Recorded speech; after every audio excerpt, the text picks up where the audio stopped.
Superman is probably the most iconic of all superheroes. He's the one superheroes are named for. He's the Nietzschean fantasy ideal all wrapped up in a red cape. The Superman. He's bigger than life. He's just our modern myth. I always felt I was different, even before you and Pa told me I was adopted, but how was it possible I could do these things? Most people, even people who've never read a comic book in their life, they know the basic story of Superman. They know that he came from Krypton and he's got special powers because he's here on Earth. So on one hand, that stuff's a no-brainer, but at the same time, because it's so familiar, you don't want it to feel stale. So you do kind of want to put your own spin on it a little bit.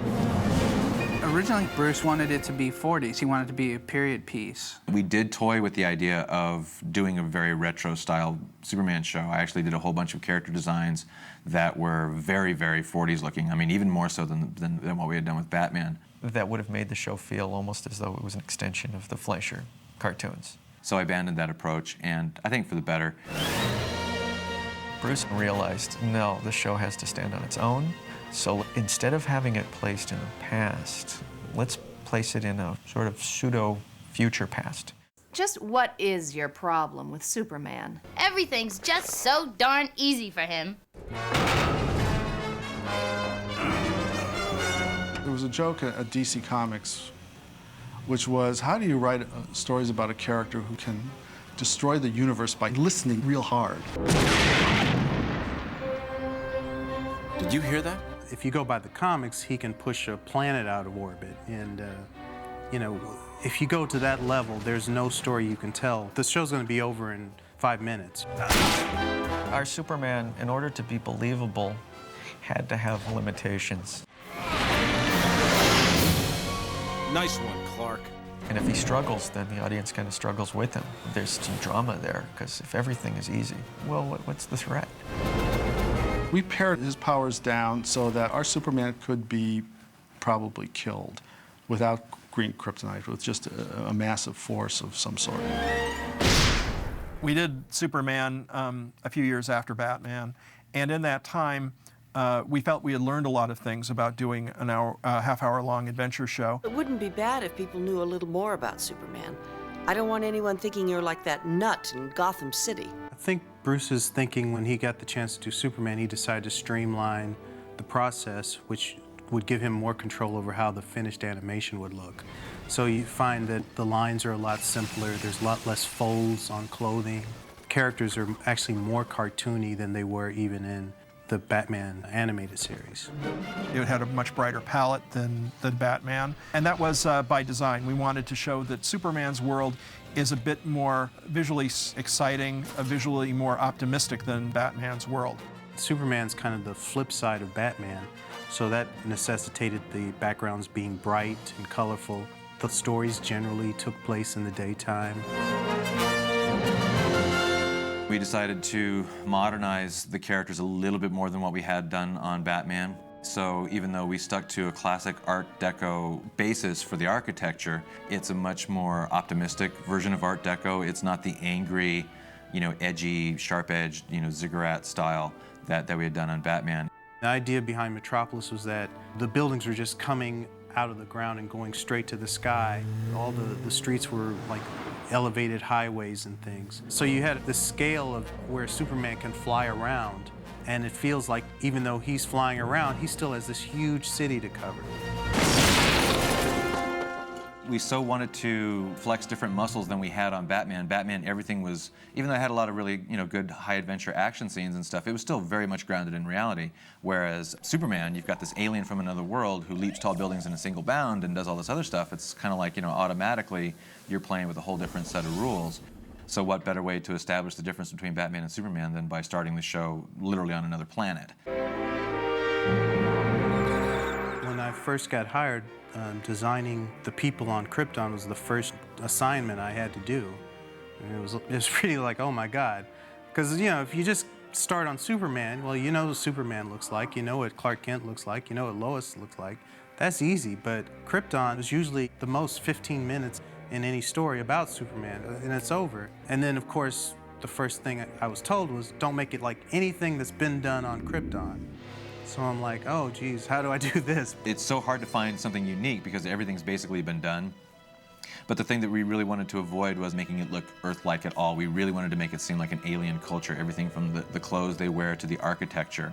Rather than going with the usual cliche of miles-high skyscrapers, we thought, okay, well, Kryptonians are so advanced that they've somehow managed to combine their technology and build their city in harmony with nature. So we started looking at organic shapes. So we started looking at shapes from nature, you know, flowers and plant shapes. So that's why all the buildings are somewhat asymmetrical. Oh, Jor-El, such a beautiful world, even up here. It's hard to believe it could all come to an end. Bruce made it a home. He made Superman's parents these really loving, caring parents. And if you watch that first episode, they're touching a lot and they're kissing a lot, and they're two people who are really in love. So when their planet is destroyed, you really feel bad for them. You really feel bad about how difficult it is for them to give up their son. Once he gets to Earth, he'll be safe. I think it turned out really well, and it was really interesting to come up with the different motifs. Good afternoon, Jor-El. Brainiac, what an unpleasant surprise. I did have one good idea. I did have my one good idea was, I said, you know, Bruce, it'd be interesting if Brainiac came from Krypton. Should I not be saved above all? You self-righteous monster. Temper, temper, Jor-El. I was a little bit resistant to it at first because part of it just me being a diehard geek and being a traditionalist and thinking, well, you know, Brainiac doesn't come from Krypton. Nobody ever did that before. That's just wrong, you know. And but somehow he was able to talk me into it, and ultimately I think it's a really great idea. I think it really works really well tying Brainiac into Superman's Kryptonian heritage. It's almost generational. I mean, he was Jor-El's enemy, you know, as much as he is Kal-El's enemy. And so I think that's kind of a neat thing. You are your father's son, Kal-El. Headstrong, foolish, easily defeated, and ultimately forgotten. Oh, well. An alien in my own backyard. Lex is basically the architect of the city. He literally built Metropolis in our reality of the show. I own Metropolis. My technology built it, my will keeps it going, and nearly 2/3 of its people work for me whether they know it or not. He considers it his city, which of course, you know, when Superman shows up, then it's, you know, it's like, wow, hey, everybody loves him more than they love me. Well, that's, you know, this guy's got to go. You will never control me, Luthor. Never. Well, then, I guess I'll have to kill you. It was kind of fun and fresh at the time to portray a businessman as evil. He's not that evil. He just wants to call all of the shots.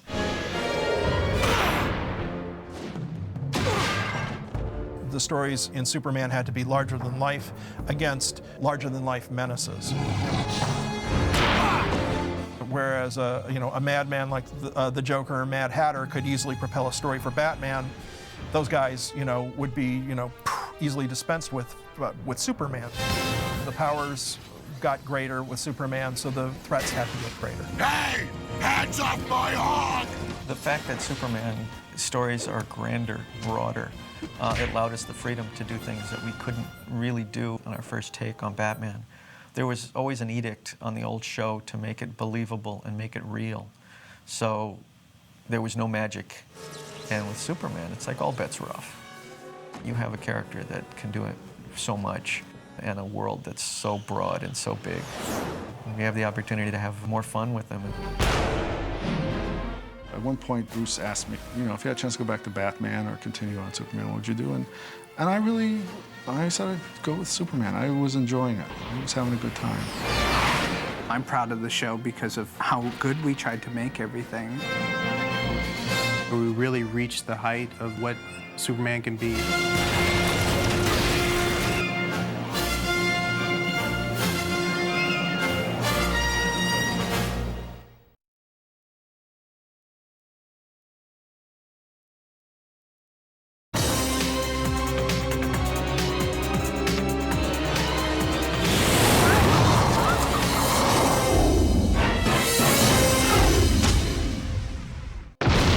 Superman, his supporting characters and supporting cast are kind of what makes him Superman. That creates the whole world of Superman, and you really can't have Superman without those characters being around to work off of him. When we started doing the show, you realize that, you know, not every story can be told with one guy. coming through. Something going on I should know about? Where have you been, Kent? On another planet? Lois has traditionally in the comics been demeaning Clark for being very mild-mannered and timid, and yet she's always out pursuing Superman, either to find out his identity or else get him interested in her. Nice S. And that said, we didn't really want to do that version of Lois, even though that version does have a lot of charm of its own. So Lois had to become more of an equal for Clark. The thinking behind their dynamic was to go back to the very first representation of Lois and Clark, which was they were competitors. They weren't necessarily buddy-buddy. You want to keep up with me, you gotta be quick. I'm no tour guide and I don't hold hands. They were really more competitors than even friends. Lois viewed Clark as a rival. She didn't think much of him, but she did respect him as a reporter. Lois is still basically the go-get-em, girl reporter. She's just instantly, appealing, but at the same time, she's not really somebody you want to mess with. Big train wreck, 5 miles north. Someone was standing on the tracks, and right now I wish he was the guy who built the stupid elevator! She's kind of bossy and kind of doesn't really give him the time of day. I think that's kind of a challenge to him. If you got a minute, I'd like to show you my pictures. Originally, the first design for Jimmy was the classic redhead guy with the bow tie and really goofy looking. He needed to be more hip.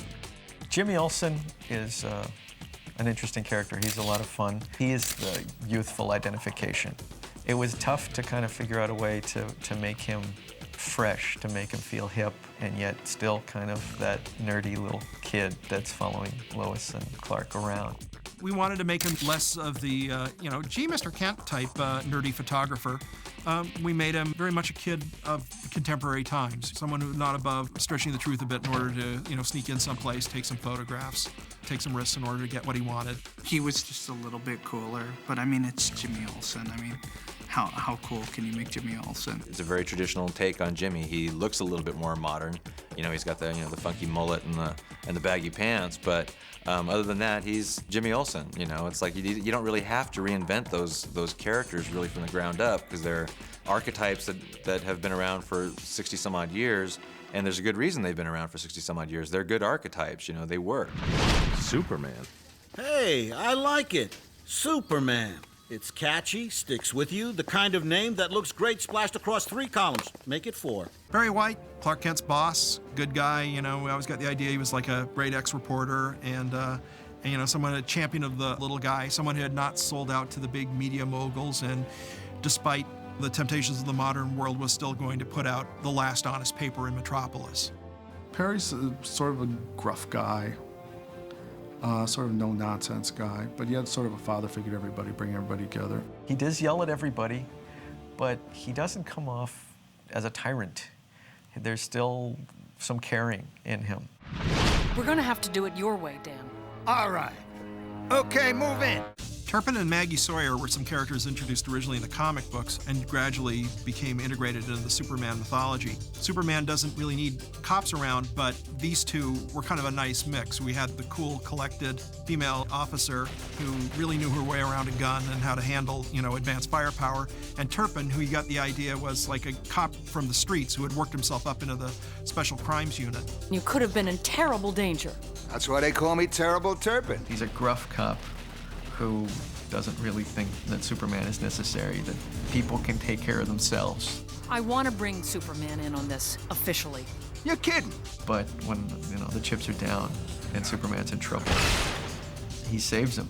Dan Turpin was based on Jack Kirby and even was designed to sort of resemble him. Bruce just wanted to turn him into Kirby, and we're all big Kirby fans, so, that was our homage to Jack. Maggie Sawyer, tough, cool character, fun dealing with her, and again, sort of a nice contrast to what was going on. She's the sort of opposite end of the spectrum to Turpin. She actually admires Superman to some degree, and she's a tough cop. Get ready. Now. Hamilton served a purpose early on as someone Superman could talk to about science in Metropolis. We always imagined that Metropolis was years ahead of every place else as far as technological breakthroughs, and we needed to give that a face. So Emil Hamilton served that role very well. He was somebody who, through his job at Star Labs, was coming up with more benevolent solutions toward making life better. So he became a confidant and a friend of Superman's as far as, someone Superman could go to help work up a new suit if Superman had to go into space or extreme conditions, or he needed some shielding against kryptonite. Superman, if you can alter the trajectory by 5 degrees. Dr. Hamilton is a scientist that also helps Superman learn about his past. So the Star Labs represent that science aspect that he doesn't have on his own. And because the show does have a real strong science fictional base to it, you really do need a character who can be Mr. Wizard, you know, who can explain the science of it all. Let me guess. Martha sewed it for you. What? By the way, Clark, how are the folks? Lana Lang was a lot of fun in that we had taken her out of small town Smallville and turned her into a very cosmopolitan young woman. We gave her this skill in fashion design, and she actually left the farm and gone out and made something of herself. And also someone who, remembered Clark from the old days and remembered the fact that he liked root beer floats and things like that. You know, there's something very comfortable in seeing the girl next door again. I like powerful men. Lana, this is no joke. Obviously, if you pay attention to the pilot, she clearly has to know who he is. She's seen him do things that no person can do. Lana likes Clark. You know, she doesn't really care about Superman, and the fact that Clark is Superman doesn't faze her one bit. She knew him from the beginning, so she knows what kind of guy he is, what kind of morals he has. So she really likes him, and she likes him no matter what. Lana is almost like Clark's surrogate sister. You know, she's kind of the sister he never had, and so then ultimately when they hit the teenage years and the hormones started kicking in, you know, probably he was looking at Lana and she was looking at him in a slightly different way. But at the same time, I think there's almost a more brotherly and sisterly bond between them rather than anything really romantic. It doesn't matter where you were born or what you can do, you'll always be Clark Kent. Superman just helps out now and then. The decision to keep Ma and Pa Kent alive in contemporary times in the comic books came from the John Byrne series. And I think he realized that they were an asset to the Superman mythos, and it allowed us to have Smallville in the back of our minds to return to. We kind of used Ma and Pa Kent as a sounding board for Clark because they're the only two people he can talk to about the problems he has as Superman, or, you know, trying to juggle his Clark Kent life and his Superman life. They brought out a very human part of him, and you need that with Superman. They are such an important part of the Superman mythos just because even though he came from two really wonderful Kryptonian parents, they basically died when he was still an infant, so they really didn't have a chance to mold him as a human being. Superman was lucky enough to land on Earth and be adopted by these people who are still alive, and he basically is the optimistic side of being a superhero. So he has a family that he can go to and bounce things off. Thank God for the Kents. Thank God he was raised by two God-fearing, wonderful people in the heartland of America who instilled in him a real strong sense of right and wrong from an early age. So, I mean, they're as much responsible for Superman as Jor-El and Lara are. I mean, Jor-El and Lara, they gave him his genes, but, Jonathan and Martha, gave him his morality. Get your tail in here. Perry's got an assignment for us. He's only as good a hero as he is surrounded by other terrific supporting characters. Like I said, Superman is all about his supporting characters. They help make him relatable. To these two people, he's their son. To Lois Lane, well, when he's Superman, he's somebody she secretly loves, and when he's Clark Kent, he's a rival, All these supporting characters serve to kind of show you a different side of Superman and make him more human.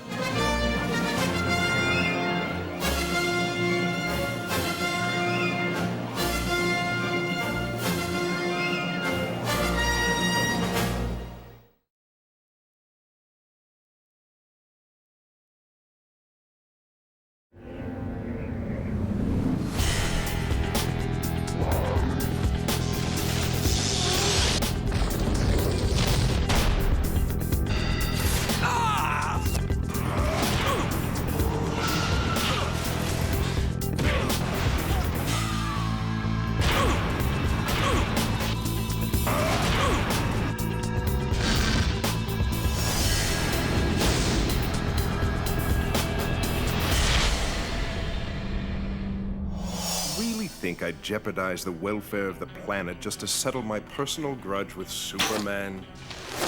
We'd just come off of doing the Batman animated series and we did Superman, and the first thing we looked at was the villains and immediately realized that we were going to have to pump them up a little bit. We went back and did some research. Obviously, the main villains that everybody knows, Luthor and Brainiac.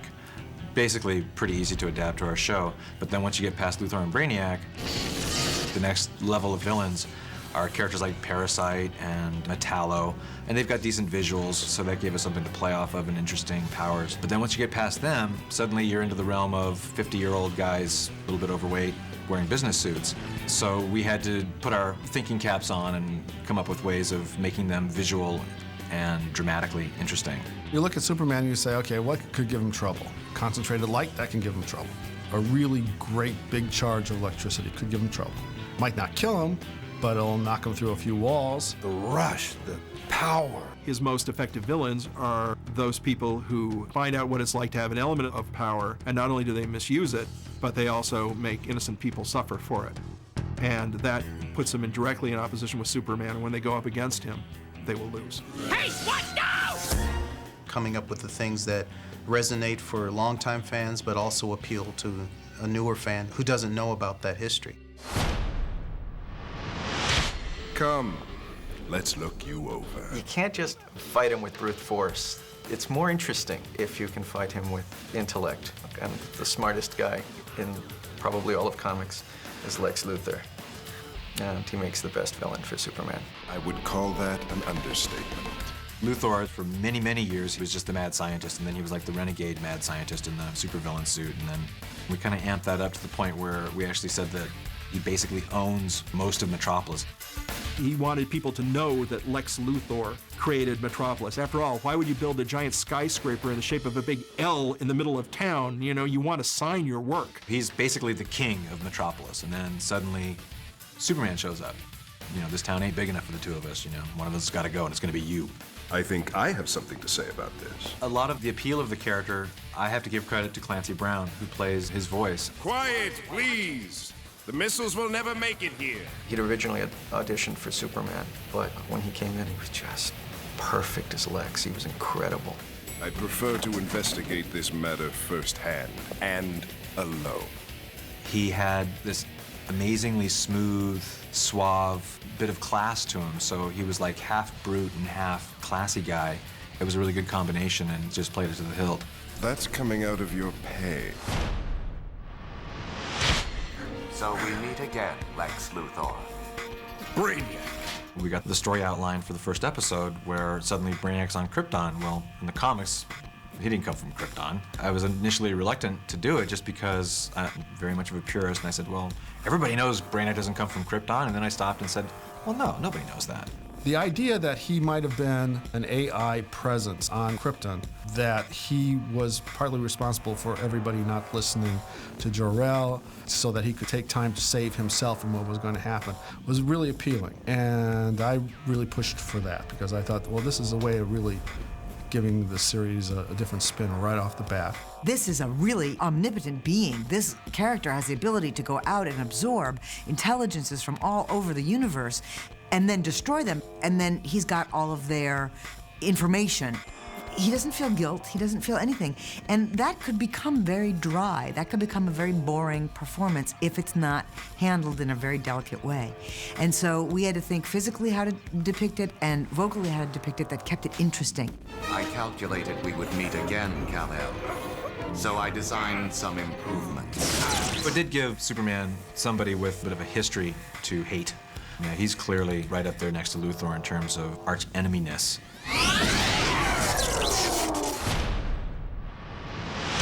Who am me? Where am home?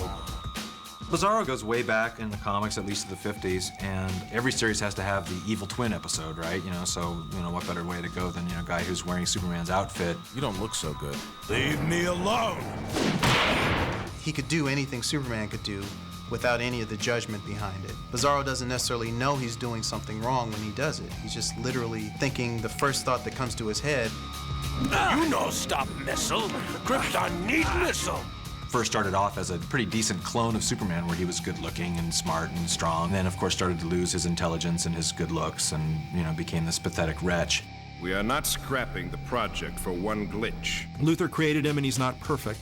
And yet, does the guy deserve to live? You know, Bizarro certainly thinks so, but Luthor just looks upon him as a failed experiment.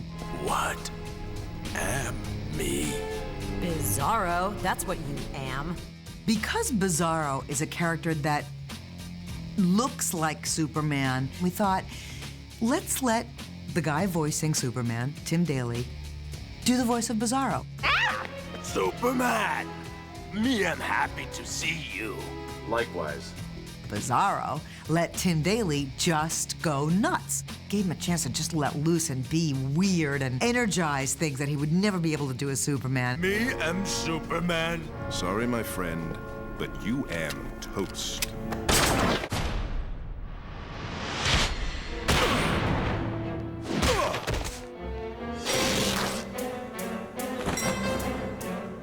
Metallo. In the flesh. Metallo is powered by kryptonite. So while he is a very strong robot who can cause a lot of damage on his own, the fact that he's got the kryptonite radiation weakening Superman when we're flying the ointment, if you will. The big problem with Metallo is he's too powerful. All he's got to do is open up his chest and, okay, show's over, Superman, you're dead. We had to like really bend over backwards trying to come up with ways of keeping Superman in the game, so it wasn't just, you know, okay, I give up, Metallo's here, I'm running away. Nice spacesuit. When I'm done with you, you'll wish you were on the moon.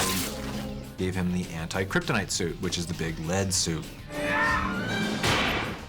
As long as Superman knew Metallo was coming, he'd have a chance to go to Star Labs and get the anti-kryptonite suit, which of course would always get destroyed in the course of the episode, and then you're right back at square one. Malcolm McDowell really nailed his personality. My new friends from Intergang found me right where you left me. Dug me out and fixed me up as good as new. There's this superiority attitude that Metallo has that I thought he embodied really nicely. Bet you think you've got me. Well, surprise!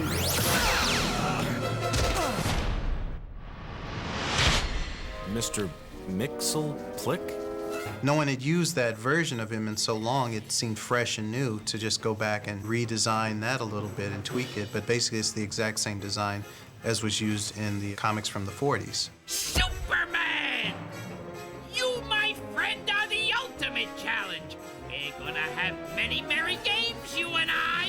In a weird way, Mixie almost kind of thinks of himself as Superman's pal. Without me around, life would get pretty boring, and I don't really want to kill the big lug, but I do kind of like tugging on the cape every once in a while. Mixes Pitlick is all-powerful, really. I mean, he's one of the most powerful beings in the entire DC universe. Superman always outthinks him. He can always trick him back, and that drives him nuts. How does he do it? Personality-wise, he's very much the way he is in the comics. He's just that annoying little imp from the fifth dimension that, you know, you just want to strangle. For centuries now, I've been pitting my interdimensional magic against schmoes who thought they could go 15 rounds with the old master. It was a real stroke of luck getting Gilbert Gottfried to play him. That was a big plus. Kill Tipsy's him! Gosh, you're thick! Now, for the last time!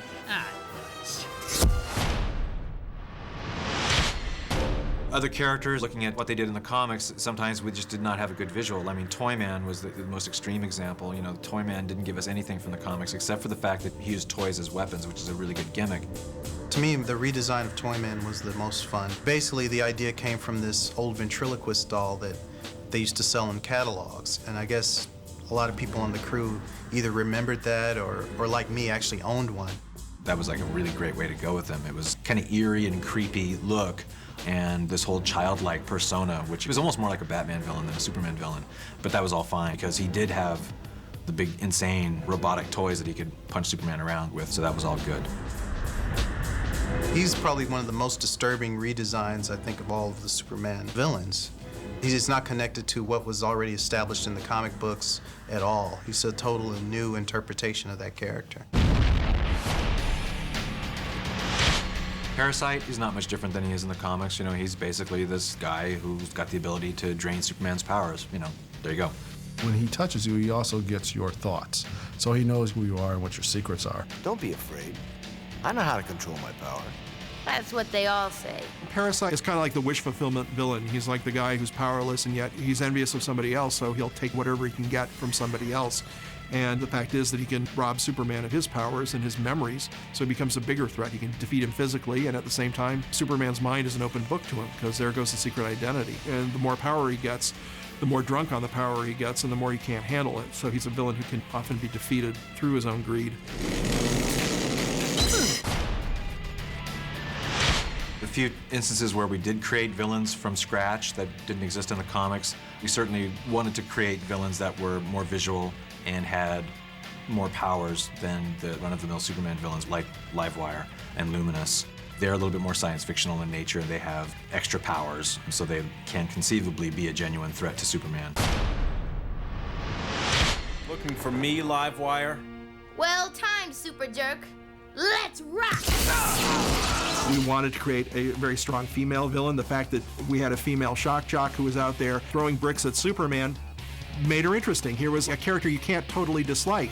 Uh-oh, do not use a plastic seal is broken. Of course, once you became Livewire, it was just all about just being evil and just hating Superman and just wanting to kill him, which is fine. That's a perfectly good motivation for a villain. Suddenly, she's in a position to emphasize everything she said about Superman. She can go after him in a big way. Let's get to the heart of the matter. I've always loved Lori Petty's voice. I thought she was able to make that character cute as well as bizarre, because the character's been infused with hundreds of thousands of volts of electricity. That's got to screw with your head a little bit. Maybe this is the real me. But then again, maybe it's me. Or me. Luminous wasn't even Luminous at first. You know, don't you? He was just this guy that Lois had spurned and was using nefarious ways of taking her out. And again, that was a very low-key kind of story. It was more of a murder-to-be mystery. But then when we brought him back, we upped him to supervillain scale and gave him his light and hologram powers, and definitely much more of a physical threat to Superman at that point. See you soon, even if you don't see me. I don't really know exactly how we figured out how to keep the suspense going and still keep credible threats without everybody having kryptonite bullets, but somehow we managed it.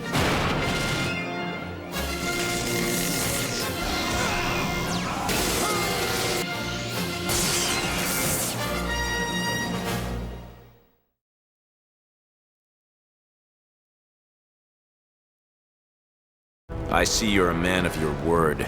I am many things, Kal-El. You couldn't begin to imagine half of them. But for now, I shall take the role of executioner.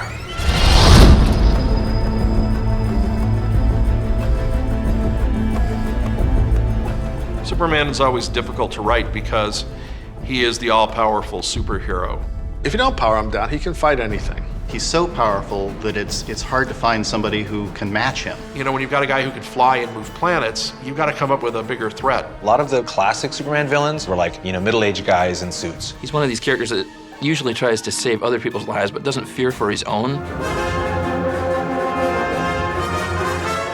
So you don't often get the sense that Superman is fighting for his life. He's super strong, he's super fast. It's impossible to really come up with a credible threat for him. So you really have to ratchet up the threat level. You've got to do something cosmic. Darkseid's valuable because he is physically the equal of Superman. Darkseid is one merciless, evil dude. And so when he showed up, you knew this was serious business.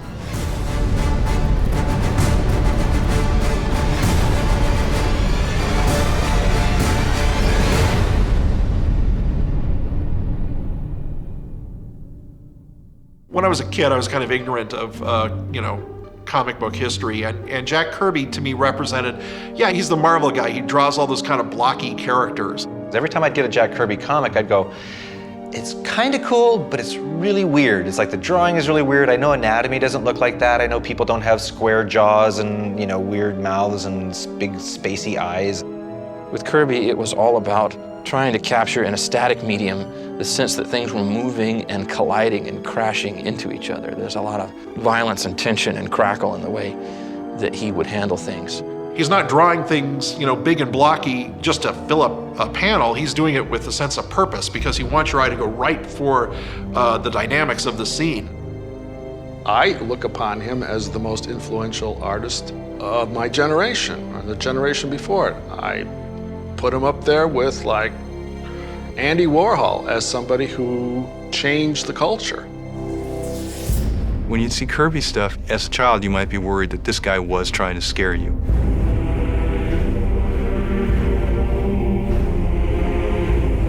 They had more personality, there was more of a soap opera going on, more of character going on. They had great origins. He was really great with huge, expansive ideas. The whole idea of sort of the cosmic story is Kirby's strong point. He created this tremendous mythology, which had to do with two planets. One was good, one was evil. And in order to stop wars from happening between them, they exchanged sons. It was just a tremendous start for a whole host of comic book characters. And he saw firsthand when he was growing up what sort of unbridled capitalism could do to ordinary people and how hard it made their lives. And then he went off to war and he fought in Europe. And he saw what the Nazis and what fascism did to people's ordinary lives. And so he had a very sort of gut feeling of what this kind of evil was. And he was able to embody this and coalesce it into a character like Darkseid. Using the idea of Darkseid as a dictator is a really good idea because he represents fascism, whereas Superman represents the will of the individual. So he's a great character, and he's a great match for somebody like Superman, because in Darkseid you can see sort of what Superman might become if he did not have the restraints and did not have the morality. Kirby's creation of the Fourth World really changed the dynamic at the DC Universe. It has parallels to heaven and hell. You've got Apocalypse, which is clearly hell, and then you've got New Genesis, which is clearly heaven. So it has almost like a biblical slant to it. And Darkseid is the ultimate evil. He's the ultimate tempter, the ultimate devil, if you will.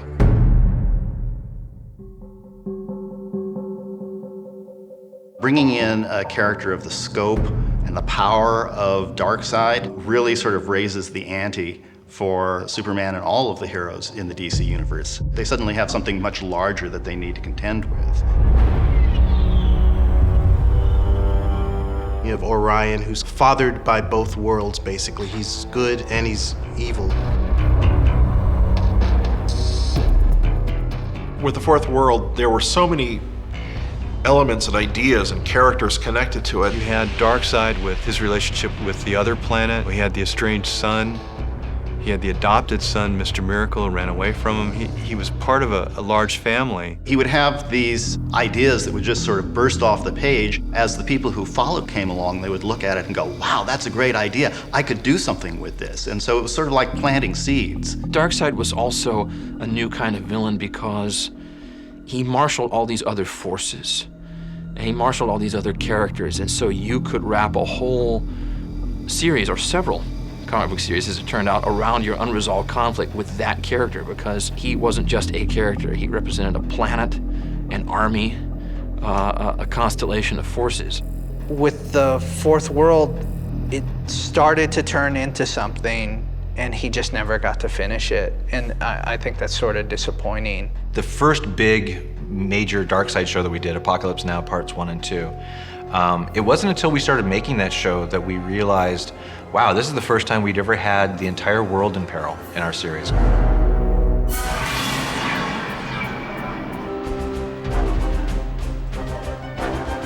Welcome to Apocalypse, Mr. Mannheim. You may call me Darkseid. After a season and a half or so of Superman, we realized we really needed to up the ante as far as the stories go. I really wanted to bring in Darkseid as a threat to Superman, but also with the idea of showing that this is a guy that Superman could become. Everything was opened up. Anything could happen. You know, the world was truly in peril. Darkseid would really push Superman to the limits and push Superman beyond his own code. And what happens when Superman goes there? We were like, wow, yes. Now he can do something with somebody. Now he can go toe-to-toe with the villain.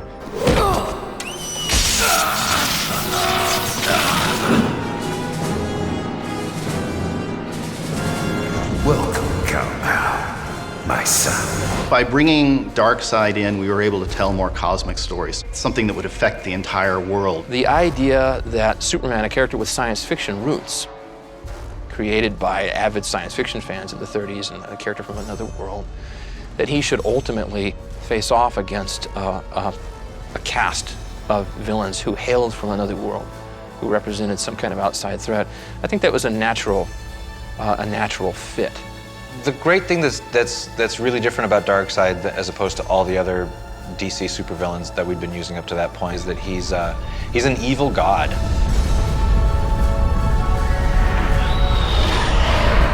The challenge for adapting the Fourth World characters for animation was what to leave in and what to leave out. The Fourth World characters were introduced sort of slowly in the Superman series. We did a whole series with Intergang where there was a sense that there was some higher power going on behind this. And so you had this sense that you were looking at the very iceberg's tip of some massive evil. To introduce that world, I mean, it's such a big, heavy world that you sort of take steps getting into it before you finally pull the curtain and say, this is it. Initially going into Apocalypse, that was the biggest story we had ever done at that point. And in fact, I remember us not being sure if we could pull it off, that this has got too much scale. It's impossible to do all the models we had to do for the animation, the backgrounds, the color. It was just a huge endeavor at that time. We basically just gave it to the audiences in a big block of exposition, you know. I mean, it was literally, you know, it's like, okay, stop. Here's a movie that tells you everything you need to know about the Fourth World backstory. But I think we at least did it in a visually kind of interesting way, and it does have this kind of weird biblical epic feel to it, and the music's gorgeous, and we got Barbara Parkins to narrate it as the Mother Box. One is called New Genesis, unparalleled in its beauty. It is ruled by the wise and powerful High Father.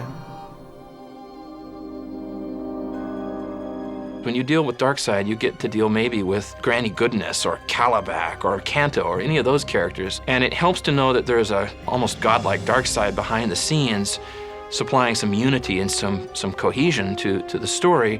But the fact is, you don't have to go up against the big gray guy every time out. One of Kirby's gifts was coming up with really, really off-the-wall concepts for characters. And the stuff, when you say the names out loud, you think, oh, that's a joke. I loved working with Granny Goodness. First of all, we had Ed Asner doing the voice, which just cracked me up. And yet somehow it made sense. You naughty little monkey. Granny will spank you good. Bruce Timm is a great fan of Jack Kirby, and I think wanted to do Turpin off of Kirby. I guess Bruce had the idea of saying, let's make it a lot like Jack, give him that sort of legendary Kirby feistiness. Because Jack himself is very much that kind of character, kind of old school tough guy, and with a heart of gold. He's this wonderfully unpretentious character who, when the new gods arrive in his town and start messing everything up, says, well, I'll just arrest them. Won't those Intergang bums ever learn Turpin's first law? You play in my backyard, you play by my rules. Unlike the other villains in the Superman series who, you know, wanted to defeat Superman, they wanted to, you know, kill him or drag him down or whatever it was, Darkseid wanted to destroy his soul. How do you show the audience that a character is really, really bad? I mean, you have to see him do something pretty terrible. At the end of Apocalypse Now, Superman has routed him, and the new gods come as the cavalry to, you know, banish Darkseid, you know, back to his home planet and leave Earth alone. And, you know, as he's leaving, he turns around and just out of spite, just out of pure spite, he kills Turpin in front of Superman. Savor your moment of triumph, Superman. But remember, victory has its price.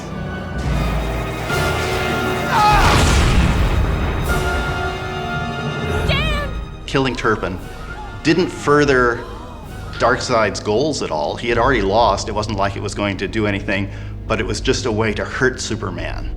We see that great scene where Superman like loses it, you know, in rage, like destroys, you know, Darkseid's, you know, battle tank destroyer thing. And it's something that you never saw Superman lose control like that before.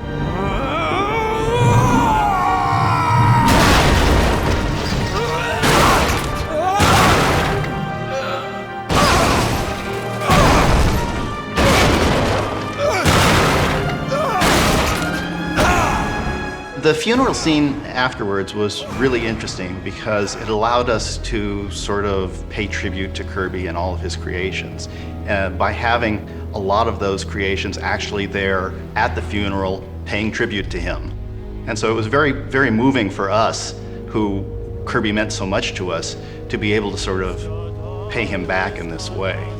The idea of killing someone suddenly raises the stakes for the entire series because it says, look, this can happen. If it can happen to a regular, it can happen to anyone. And suddenly the kids or your audience gets a little bit more nervous. They take the jeopardy more seriously. Goodbye, old friend. I would not go as far to say that the funeral for Turpin represented symbolically our memorial for Kirby. I don't think that entered the picture. It really was just to play out the emotional moment.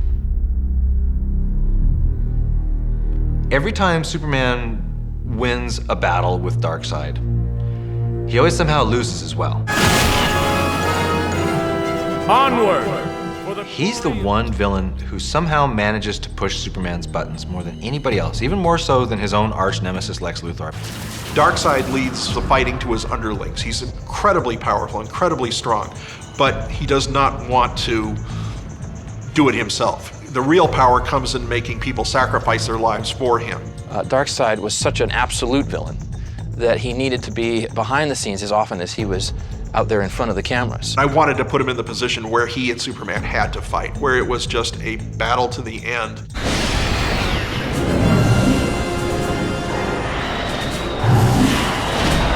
When it really comes down to it, you know, no more dancing around, no more pussyfooting, balls to the wall, you know, just smashing each other silly. Who's going to win the fight? That's for Dan Turpin. Who? Superman wins the fight, physically. Takes Darkseid, takes his ruined body, throws it into the street, frees the people of Apokolips, and they don't go. Because at that point, Superman realizes he's lost. He's fought on Darkseid's terms. He's become a brawler. He's mixed it up one-on-one with him. He's broken the bonds of slavery, and the people of Apokolips are so beaten that they just pick up Darkseid and they take him back in because to them he is their god. I am many things, Kal-El, but here I am God.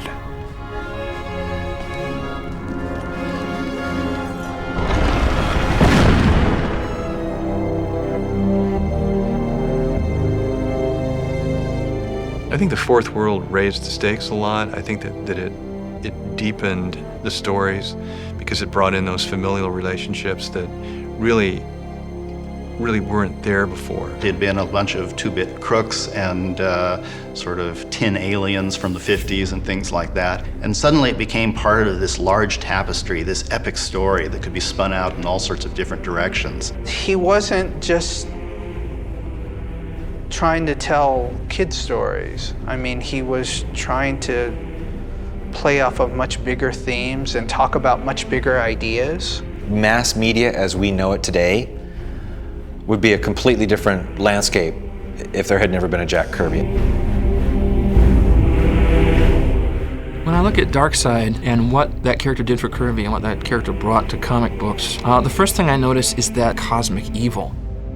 Darkseid is a world beater. He is somebody who deals at a cosmic scale. Anytime Darkseid came up or was introduced into a comic book, it instantly upped the ante for everything that was happening, and nothing was ever going to be the same.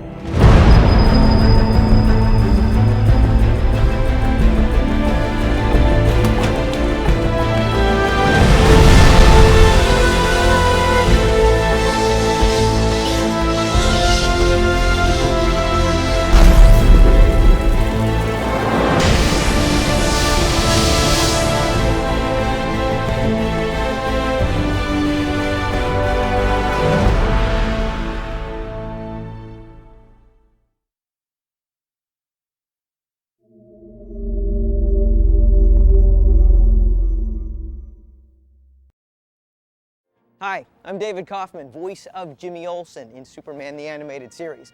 And we're here to catch up with some of the writers and creators from the show, hang out, ask them a few questions, find out what was going on in their mind as they were working on the show.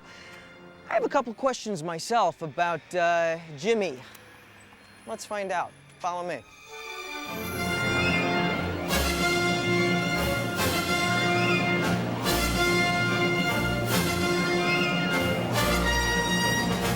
Hey guys! Hey David. How's it going? Hey, nice to see you. Good to see you. Yeah. How's it going, David?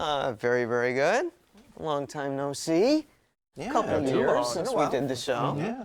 I was told you hang out here. Every Wednesday. Yeah? This is our place. Really? New Comic Day, we're here. Seriously, very cool.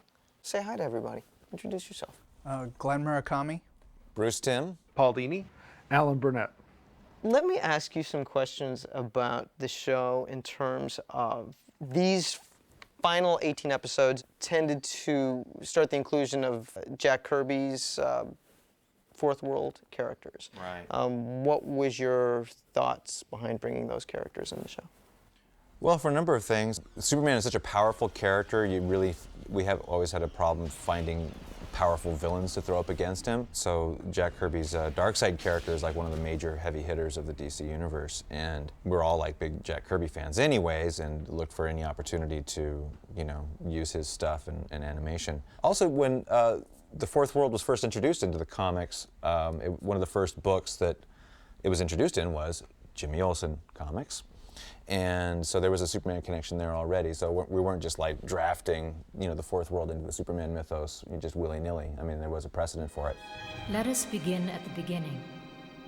What once was whole was split asunder, and in its place there arose two worlds. Worlds as different as daylight and darkness. It's just a real rich comic book mythology. I mean, it's like a whole big, super involved backstory, which we simplified, of course, for animation. But there's just a lot of really rich story material there.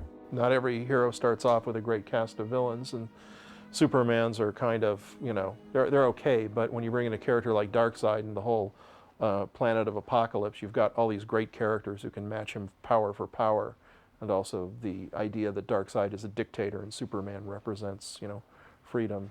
You can't beat that.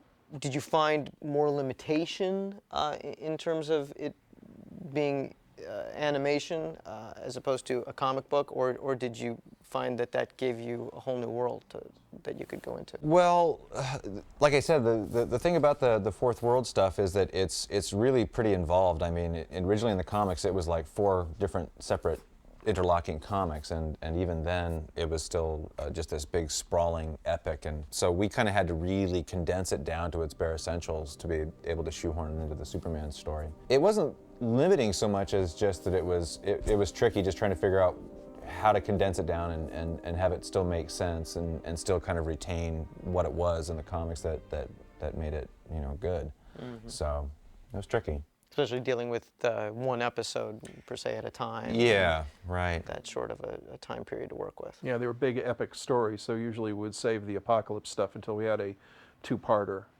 Mm-hmm. Oh, that's right.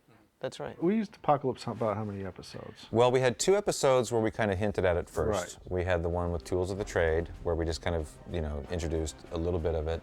And then Father's Day was when Calabat came in and basically just fought Superman for 20 minutes. And then we did Apocalypse Now, Little Girl Lost, and Legacy. And all of those were 2-parters. So about 8. Yeah. You're a magnificent opponent, Superman.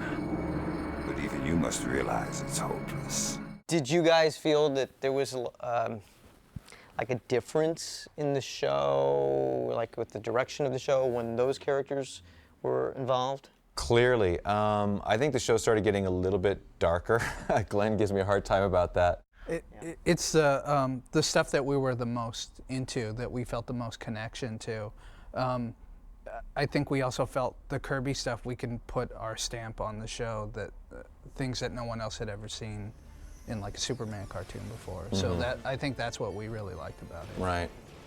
But the stories did get a little bit more, not necessarily darker, but deeper. I mean, especially after Apocalypse Now, what Superman goes through in Apocalypse Now is kind of such a horrendous thing, and from that point on, at the end of that story, Darkseid is like way up at the top of Superman's hate list. So from that point on, every time Superman ran across Darkseid or his minions, Superman like instantly gets grouchy. I mean, it's always like it's a bad day for Superman when Darkseid and gang show up. So it's interesting to us because Superman is one of those characters. It's like you don't necessarily want to play him dark or gritty and angry and all the time, but he is kind of so inherently good that you need to kind of break that mold a little bit every now and then so that he's not just namby-pamby, Mm-hmm. You have to kind of, you got to kind of test him a little bit. So Darkseid was really good for that. The last episode of Superman was actually the second part of a 2-part Darkseid story. I mean, it's actually a pivotal moment for our Superman and Lois. I mean, they kiss for the first time in that show. And so that's kind of a turning point for them. Too bad it was the last episode, Mm-hmm. But the intention was to make Superman distrusted now. Right. In those last 2 episodes, because Darkseid took him over, and he was doing things that he wouldn't have done had he not been under Darkseid's control. So. But yeah, that whole last season of Superman was going to be a little bit more about the world learning to trust Superman again, and Superman trying to regain their trust. And There were other DC characters that came in these last few episodes too. How did that come about? I don't know. I think it was those guys.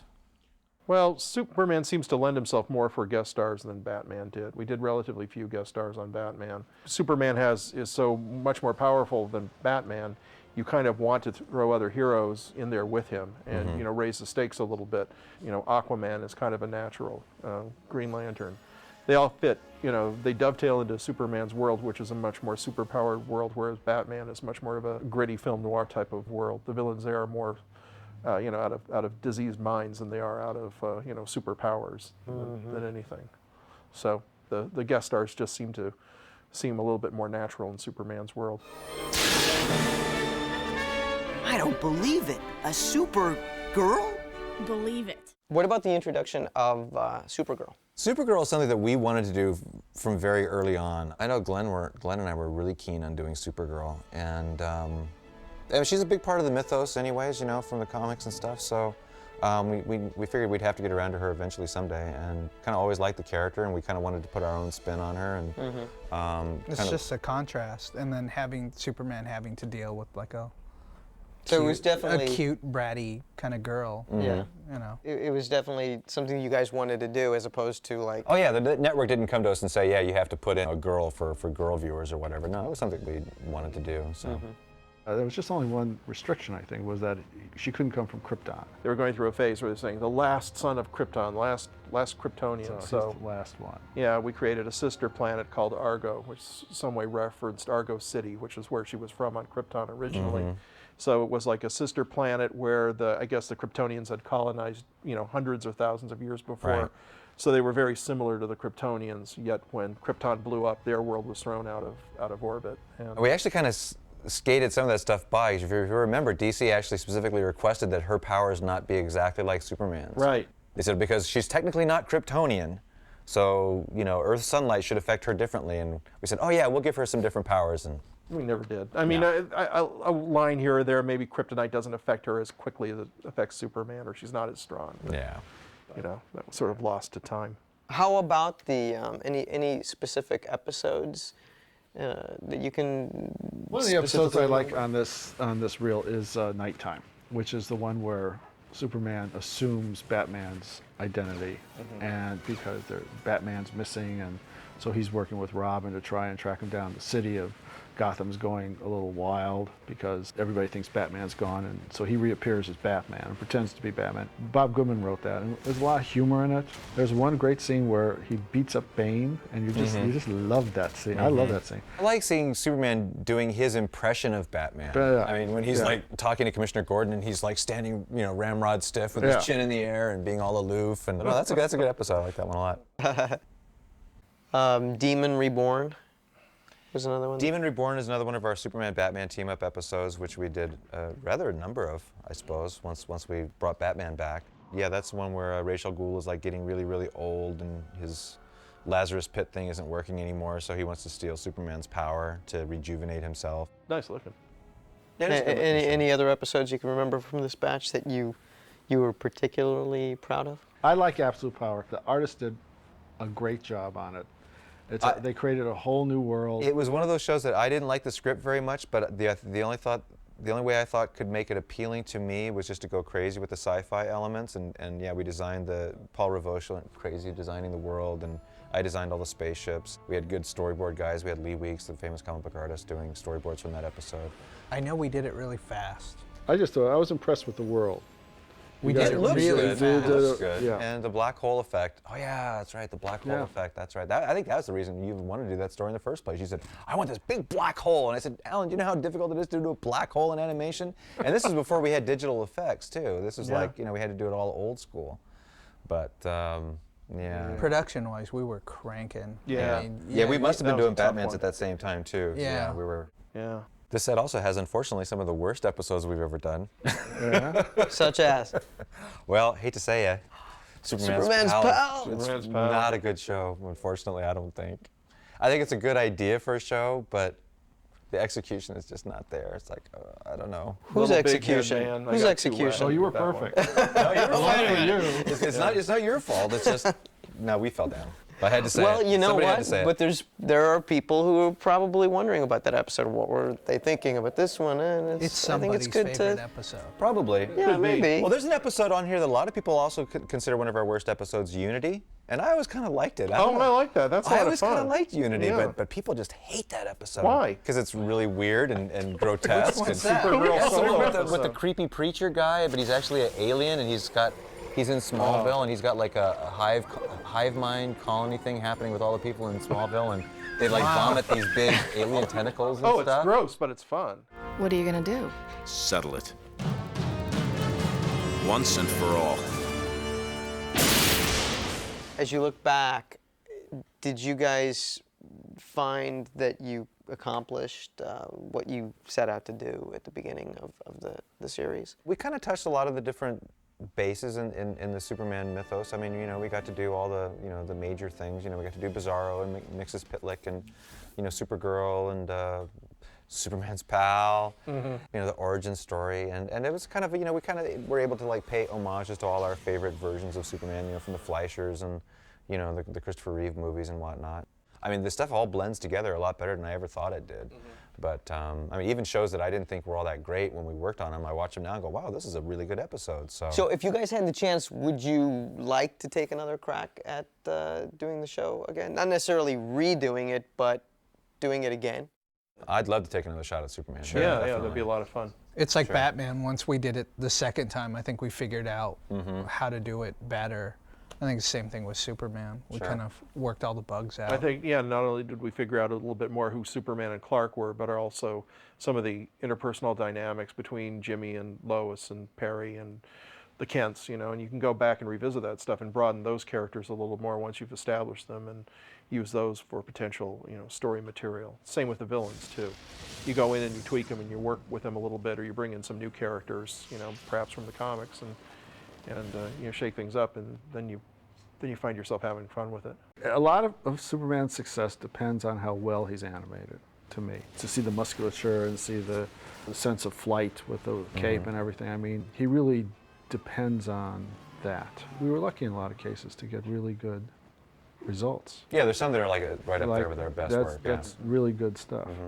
It's fun seeing, what does the world think of this guy? Here's one guy who's kind of like a god on earth, and how does the world relate to him? What does he do, and how does he make life better for people, and what's their perception of him? And I think when you do the stories that are just Superman and the world, you have a chance to really sit and think about what that means and go off on who the character is and how he relates to people. It's kind of fun. Anything else you'd like to add? Anything else you want to say about the show? More shows with Jimmy in it, I guess. More shows with Jimmy, Yeah. One word. Spinoff. Oh, yeah.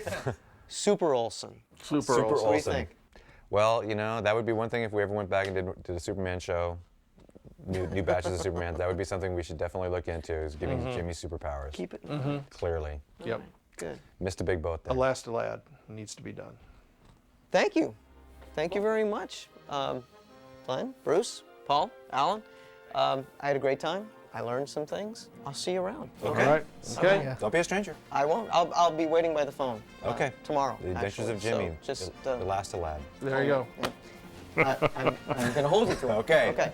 Bye-bye. Bye. Bye. Thanks for tuning in to Warner Home Video's Superman the Animated Series, Volume 3.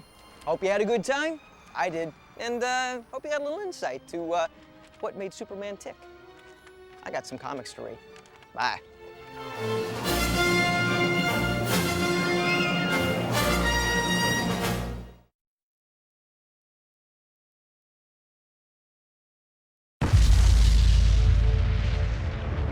I think a hero is someone who is brave and selfless and helps other people. Superman is the definition of a hero. Superman can solve big problems, do these world-stopping feats. Really, where his power is as an inspiration. If you think about Jerry Siegel and Joe Shuster, here were two young guys who were children of immigrant families writing about the experience of being the outsider, the underdog. This wish fulfillment that the underdog could be accepted, be a protector and be a hero, and be embraced by the land that as an outsider he's come to. The ability to see through things, keep vision, all these things that would just be the coolest to have. But on top of that, he's a good guy. He was the ultimate power fantasy. Kids coming out of the Great Depression literally had like no power, and for a dime they could read stories about this guy who had all the powers. I was about 14 and I heard a kid scream down the block, and I ran to help him. He had fallen off his bike. I picked him up and ran him home. He was in my arms, and I could feel the wind as I was carrying him, and I could almost hear the George Reeves Superman theme music running in the back of my head. It's no better feeling than feeling like you're Superman. The only thing better than that is when you're feeling like Superman to somebody else.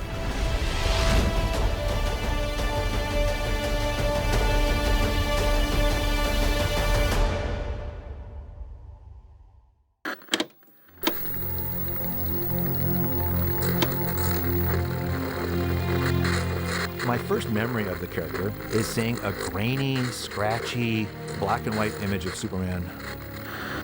Clearly it was the old George Reeves Superman show from the 50s. Now it's probably 4.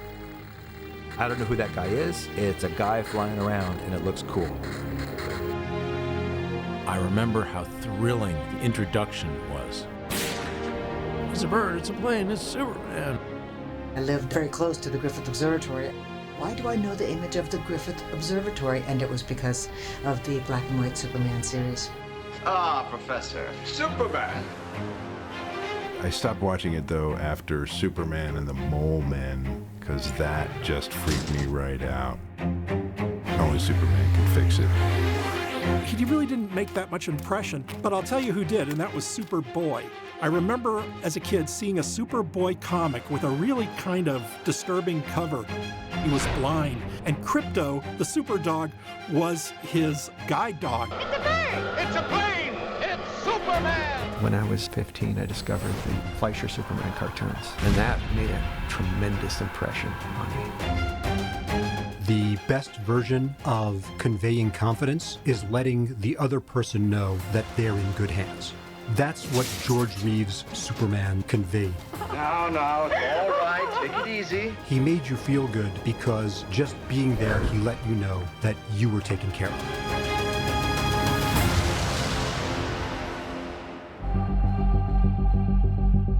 Me and some of the other creative people on the show would kind of, spitball ideas. Oh, what are we going to do next? What are we going to do after Batman's done? And of course, inevitably, you think, oh, well, there's Superman.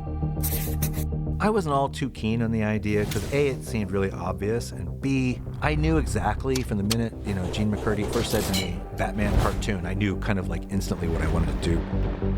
Whereas with Superman, as much as I liked the character, I didn't really know exactly what I was going to do with him to make an animated series out of it. Warner Brothers Animation at this time, the 90s and early 2000s, in kids' TV animation, was an Emmy factory.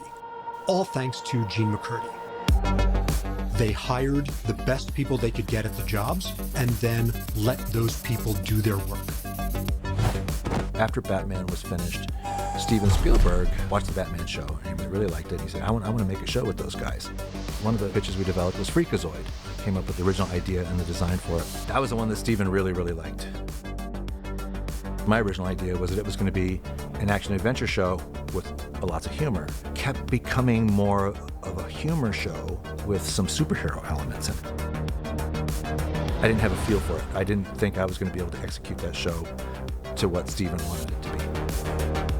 Around that same time, Gene McCurdy would say, Kids WB is, they're talking about doing a Superman show. Do you want to do a Superman show? And I went, yes. You had this great team that had just done mind-blowing work with Batman, whose hands were ready to take on this new project. We spent a lot of time trying to figure out what the character designs, learn the lessons of BTAS and apply them to this new show. And then for the background styling, we still kept it somewhat retro and somewhat Art Deco. It's not as dark and angular. Batman's world was dark and gritty, kind of film noirish, and Superman's world is bright, it's optimistic.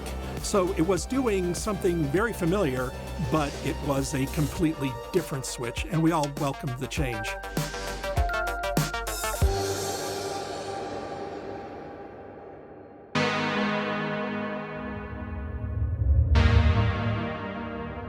One of my own personal goals was to come up with a look of the show that was as distinctive as what we had done with Batman, but not exactly just the same look. There'd been so many incarnations of Superman, and the idea of doing a new one was a very daunting experience for us. And there were people kind of waiting for us to fail, saying Batman has this depth, this psychology, brooding cloud over him, and Superman just isn't as interesting a character. Would we be able to make a good series from Superman? Initially, I did design the main cast. Brainiac was like the one villain that was even more period than BTAS. It looked great, but we thought, well, that's not enough of a visual break from Batman's world. A lot of back and forth, a lot of different stylistic things we tried. I got really stuck early on. It's like, I went back and looked at the original comics and I fell in love with the Joe Shuster style. So I did spend some time actually trying to bring the Shuster kind of stylistics to our animation style. The problem was that was also what the Fleischers had used for their big inspiration. That's where the bar is set when you're doing animated Superman. It's like, there's Fleischer Superman. It's like, that's the level that you're never going to hit. I knew early on that we weren't going to be able to use that as our goal. So whatever we came up with had to be unique on its own. But even you must realize it's hopeless. One of the great assets we had was in the tremendous creations of Jack Kirby. He was the defining creator of superheroes throughout most of the 20th century. Jack Kirby is obviously one of my artistic idols. You can tell by looking at almost all of my shows and in my comics work as well. He did have a very specific design approach to science fiction type stuff. And when the time comes, you and this primitive planet will swear allegiance to Darkseid. So we thought that would be kind of a neat way of spicing up the show, would be to bring in Darkseid and Fourth World characters. Once we brought Darkseid on screen as one of our main bad guys for the series, then of course all of the Kirby stuff just went off the charts. Welcome to Krypton. Inside Brainiac, there's Kirby Crackle, which represents his quote-unquote face when he's just the AI before he has a human body. Broadcast standards and practices, the network censors are always very sensitive to gunplay in children's programming. On the old Batman show, anytime we had one of the bad guys pull out a gun and start firing, blasting away. But in a lot of classic Jack Kirby comics, policemen had a tendency to not just wear, 38s in their holsters. They had like these kind of stylized weapons. Not a fact. Well, get ready to shoot. It brought something a little bit new and a little bit fresh to our look. We spent a lot of time designing what Krypton looked like.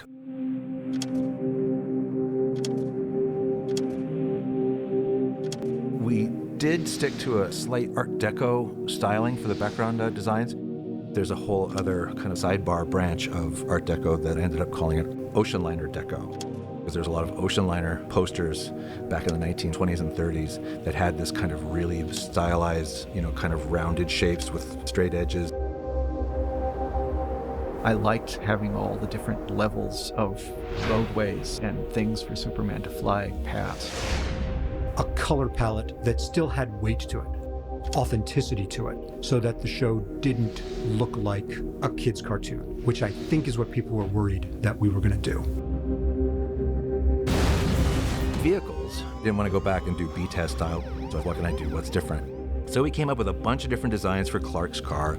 We went a little bit futuristic with the vehicle designs. We knew for sure Lois was going to need a car to zip around town. It's not, Jetsons futuristic, but it's slightly futuristic. It's actually a pretty neat little car. We did give Superman a spaceship. Pa Kent had it out in his barn. It survived the trip to Earth, and Superman fixed it up and used it to fly into outer space anytime he had to go out into outer space and have adventures. Superman to Star Labs. Can you read me? And to make that seem logical, also he's going to need a space suit. Bruce never rested. He would keep tweaking them and respond to fans and respond to his own artistic sensibility. There were very subtle things that happened as the show went on.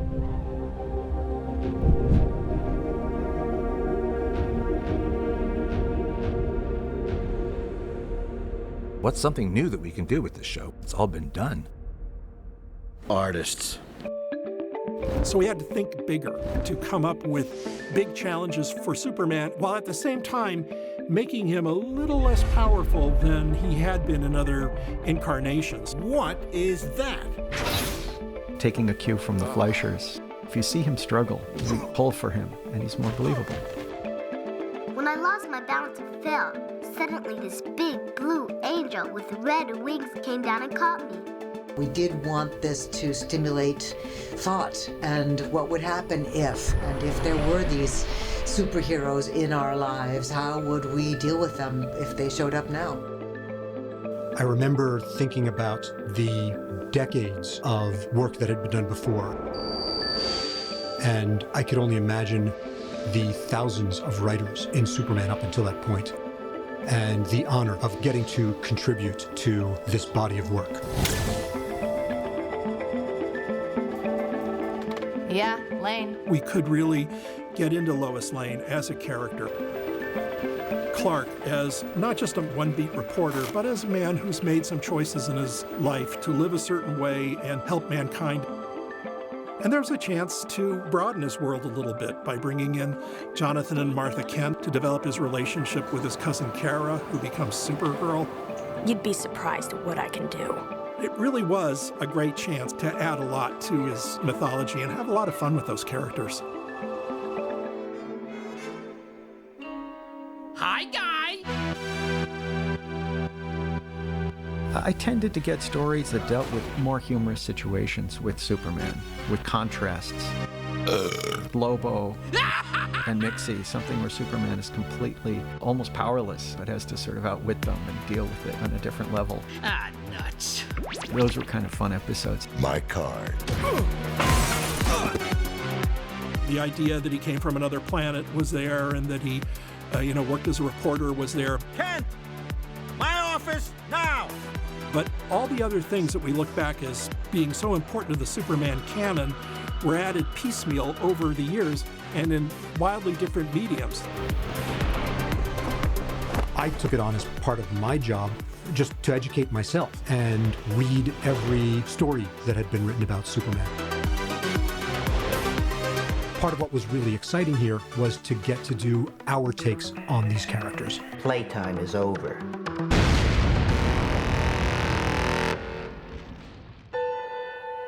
Superman, in many incarnations over the years, was kind of corny. Christopher Reeve, Clark Kent, gosh golly, klutzy was what I think a lot of people were expecting. And the guys were real clear that we weren't going to do that. Andrea found some great regular characters in Tim Daly and Dana Delaney as Clark and Lois, Clancy Brown as Lex Luthor. Andrea and Bruce, they knew the characters so well that it really helped me get to know the character well. Somehow we've got to even the odds. That's all right. We only need one. Let's go 38. I always favored ensemble record for every single show that I ever did. Always better to have actors react off of each other, and when they could hear the other actors and the voices that they had created, it was much easier for them to create a voice that fit into that world. We had brought Clancy Brown in for auditions for Superman. I'd always liked Clancy in the movies. I went in with my best Superman voice, based on what I had seen from George Reeves. It's like, Clancy, do you want to audition for Luthor while you're here? For Christ's sake, now why do I always have to play the bad guy? I basically did a little bit of a slower version of my Superman impression as Lex Luthor. That's right. Make him come to you. Dana Delaney came in and I slated her. This is Dana Delaney as Lois Lane, take one. It was completely silent. She didn't speak. And I said, Dana, you okay? And she said, I had to just take a second because I can't tell you how long I have waited to hear those words. She had wanted to play Lois Lane forever. We had these half-wall baffles. They separate the actors and they separate the sound. But you could stand up and see the actor sitting next to you. And so often, actors who had not done this work before would be seated next to somebody with a lot of experience and lots of talent, and they would literally stand up with their mouth open and just watch that experienced actor work and be so impressed, and that was always delightful to see. I'm gonna personally lead the army that vaporizes you too. Dana as Lois, very smart. What about the story? Driven. Hey, I'm not finished. But also very funny. I think there was more of a variance with the Superman characters. I wasn't sure you'd really come. She is smitten with Superman.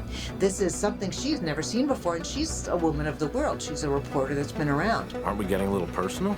Better now than never.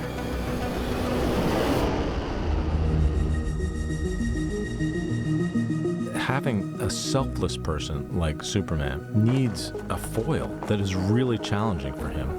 Lex is a megalomaniac, narcissist. The grateful president bestows heartfelt thanks on Metropolis's favorite son, Superman. The fact that he's not as adored as Superman gets under his skin. It's one of his flaws. There was always a great undercurrent of menace to him, where even if he's pleasant, you know, he can turn on a dime and tinge everything with a dark threat. You leave me and my operations alone, and I and my little green rock will leave you alone. When we were all in the room together, you got a sense of the characters that people were creating. That's where the drama is. The contrast between this heroic, good-looking guy and all the twisted, damaged characters that surrounded him. I can't name all the actors. There's so many of them, but they were fantastic.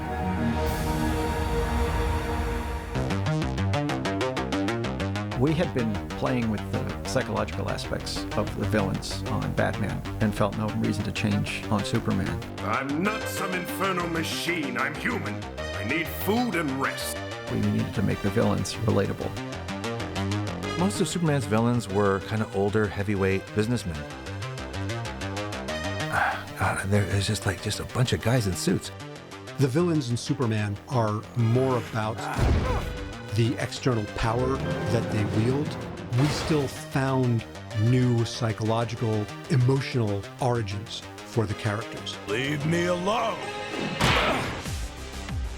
I'm ready for that rematch. Why did they go so crazy? What is it that's making Superman be the point of their contempt? Toyman was another character who was kind of just a boring old guy in a suit in the comics. There's a guy that Glenn and Dan and I met at San Diego Comic-Con. He carries a dummy with him, and the dummy's name was George. The Toyman was a tragic one whose childhood had been ruined by ugly Mannheim. The bad man watched and laughed while the police locked the kindly toy maker in the dungeon. The poor little boy was bounced from foster home to foster home like a little toy that nobody wanted. Ultimately, he's sympathetic. There's no room for sympathy because he's so scary. Ah, you broke my toy! You spoiled my fun!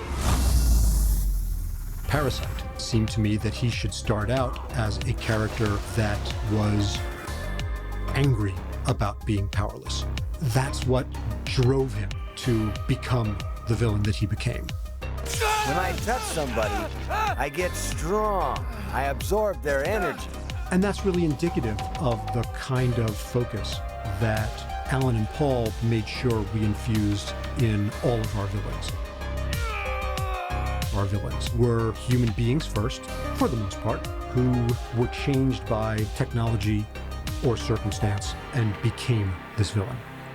Take a wrong step, Mr. Kent? What?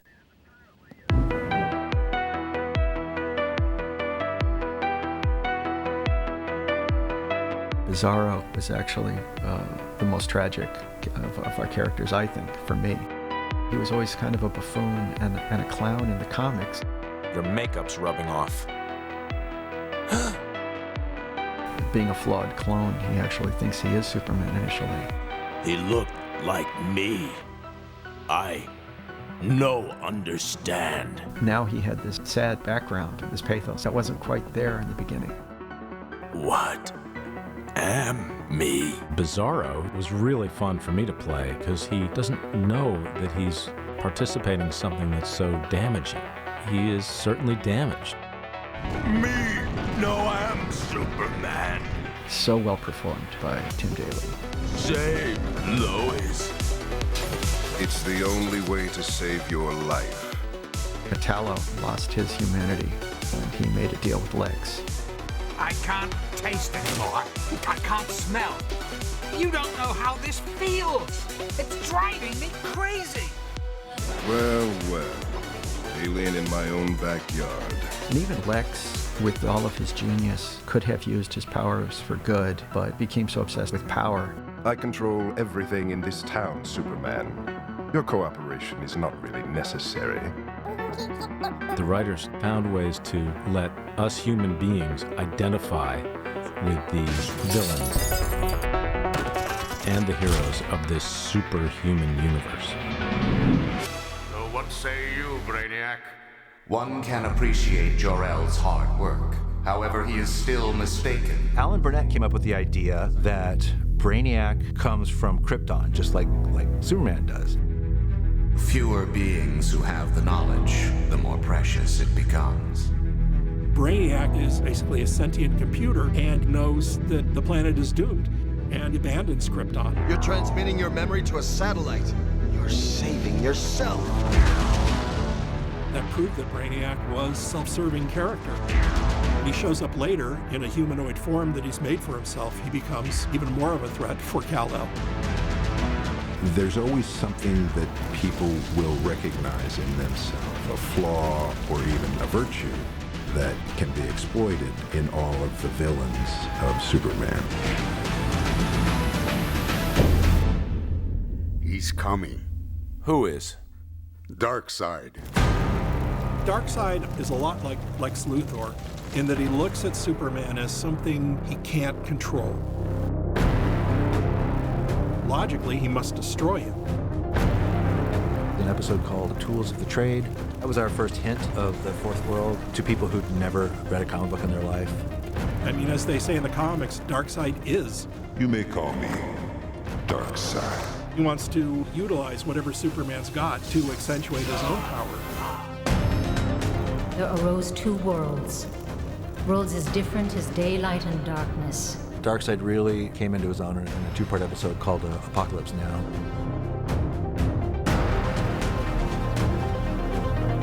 Doing a giant widescreen adventure story on a TV budget and schedule, we did not have much experience with at the time. Holy Hannah! Darkseid comes to Earth and he's going to create burn holes in the Earth and turn Earth into a sister planet of his planet, Apocalypse. This was literally a planetary invasion. There's a great scene in Apocalypse Now. It's in part 2. It's inspired by a scene in the Bible. Lucifer's on top of this mountaintop with Jesus and he says, hey, everything down there, all of that can be yours. I was always struck by that scene. I said, well, let's put that in the show. The power you have now, it's nothing compared with what I'm offering you. You know I can't do that. Pity. Since Kirby created him, the character kind of stuck around and became ultimately one of the biggest and baddest and most important villains in the DC universe. If you won't be my knight, you will be my pawn. When it came time to cast him, Ironside's name came up and he came in and he was just awesome. Savor your moment of triumph, Superman. But remember, victory has its price. When we first started on the show was when we heard that Jack Kirby had died, and as a crew, we went to his funeral. When we came back, Bruce designed Dan Turpin to be Jack Kirby. This is our world, Ugly. You won't get it without a fight. When we had decided to zap Dan in Apocalypse Now Part 2, we dedicated the show to him. Go on, you mangy buzzards, and don't come back.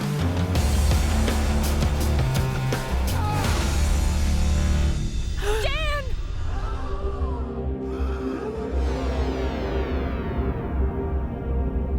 And we gave Turpin Kirby's funeral.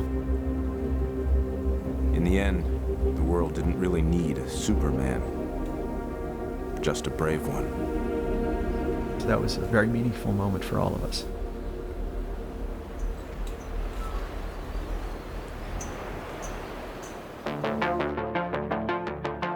I think that Superman, the animated series, much like Batman, much like the original Animaniacs, much like a lot of the Warner Brothers shows at that time, just happened to be created at the right time.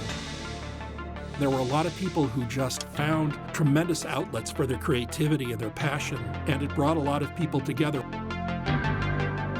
After the George Reeves black and white TV series, there was, of course, the wonderful Christopher Reeve movies. And then there wasn't a lot of Superman activity until our series.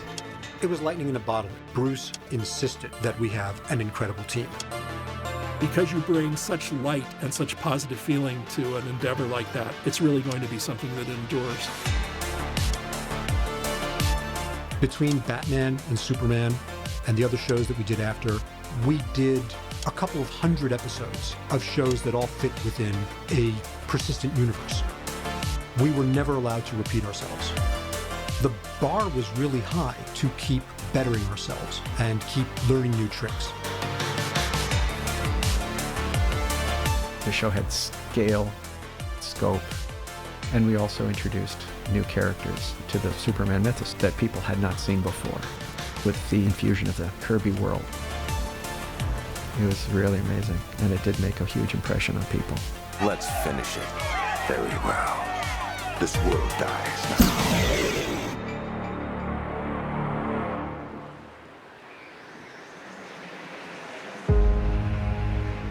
Superman stepped into our consciousness and represented the best versions of what the alien arriving could mean.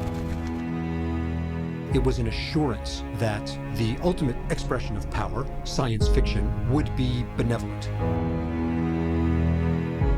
Yet another thing Superman represents is the American fabric.